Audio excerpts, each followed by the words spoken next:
Stick it in the fridge, stick it in the fridge, stick it in the fridge. Yo, when I'm fishing, let's keep one thing clear. The bait's over there, the brew's right here. I like cool beverage, I like cool beverage, I like cool beverage. Okay, welcome to part 2 of the Kegerator conversion project.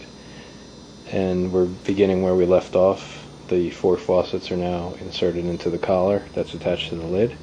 And we're going to get to plumbing out the CO2 lines and the beer lines. So as I mentioned last time, I have a 20-pound CO2 tank, which is actually a little bit taller than a Cornelius keg, and that means I can't fit this inside the Kegerator or the chest freezer on top of the compressor hump. What I do have is a Micromatic dual gauge regulator, and this reads the tank pressure, and this reads the output or secondary pressure going into the kegs. This has a shut-off valve with a check valve in it, and I just got some 1/4-inch airline tubing. This is actually meant for a compressor, air tools, but does the job here. I'm going to run this into a hole in the back of the chest freezer through the collar that I added in last video. And normally to feed 5 kegs you're going to send this into a manifold, a gas manifold of some sort. Instead of a regular gas manifold that just splits the gas into multiple kegs, I have a 3-regulator secondary bank that I purchased on eBay inexpensively. These normally go for about $50 per secondary regulator, maybe a little bit less, so this would be between $100 and $125 brand new, but I did pick it up used for much cheaper, so I decided to get this instead of using a regular splitter or manifold bank.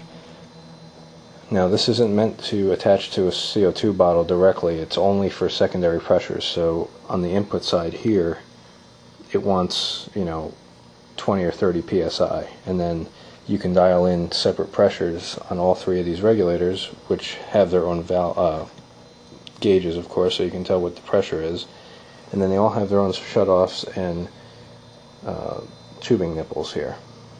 So I'm going to mount this inside the Kegerator, and one of the things I don't want to do is have to drag around the CO2 bottle every time I move this. Since it's on wheels, it's pretty mobile. I want to actually use a quick disconnect. Now, these quick disconnects are available at any home store. This is a quick disconnect 1/4-inch nipple and 1/4-inch mouth threads on the end. And this is just for use with compressor tools.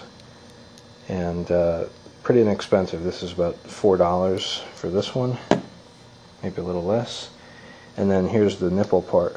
And of course, since I have to attach the tube, I'm going to use a female 1/4-inch pipe thread with a hose barb on it. So I'm going to put that together with some Teflon tape, and I'm going to thread the disconnect into the secondary input here.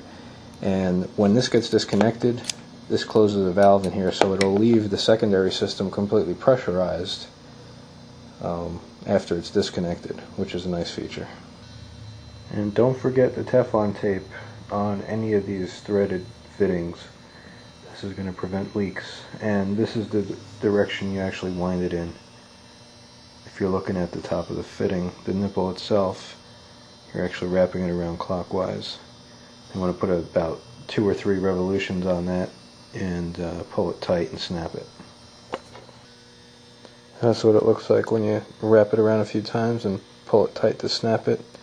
No loose edges. And you're just going to carefully thread it in. So now this is threaded in, you just pull back the sleeve and it disconnects like that. And I also put thread sealant on the 1/4-inch disconnect nipple to the hose barb connection as well.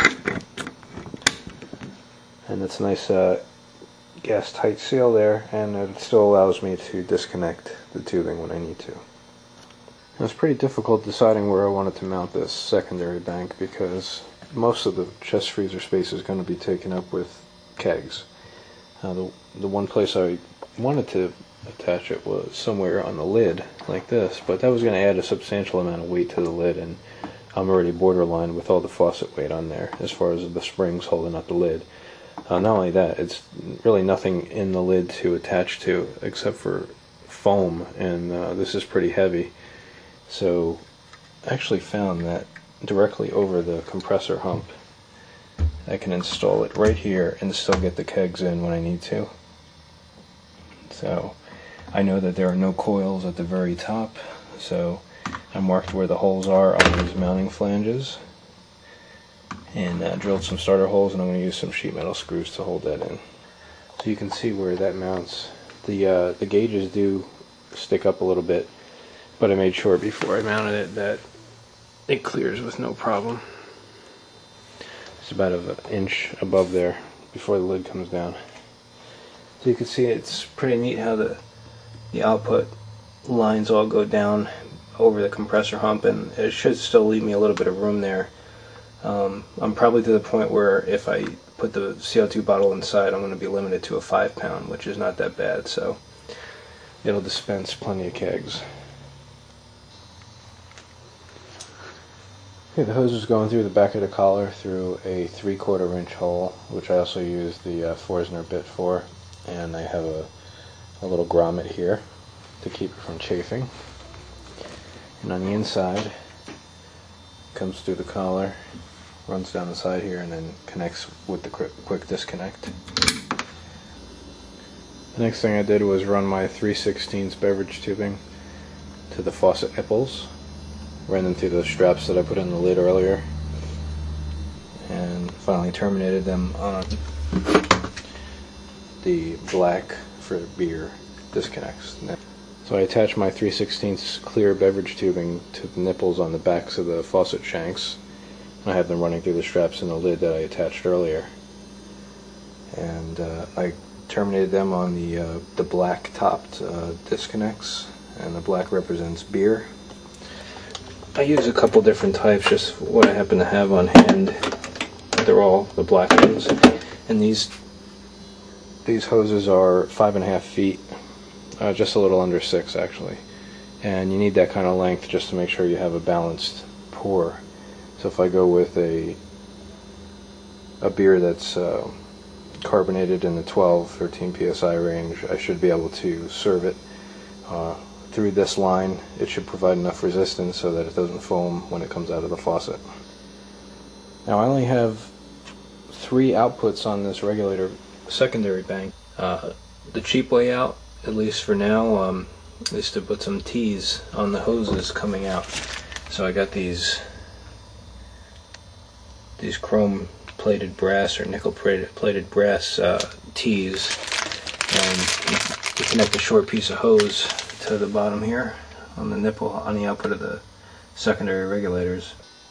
Okay, it took a little bit of time, but I finally got all my plumbing done.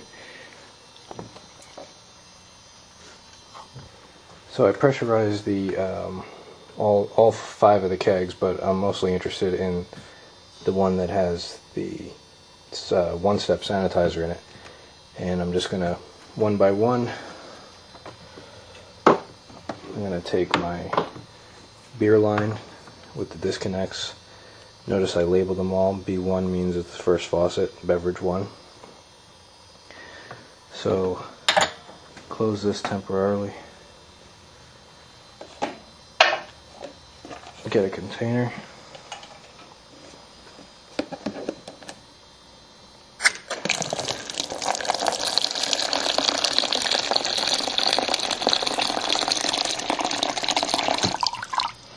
I consider that sanitized, so I'm going to hook up each of those faucets and run some sanitizer through it before I actually connect it to the beer. And the last thing to do is pour yourself a pint.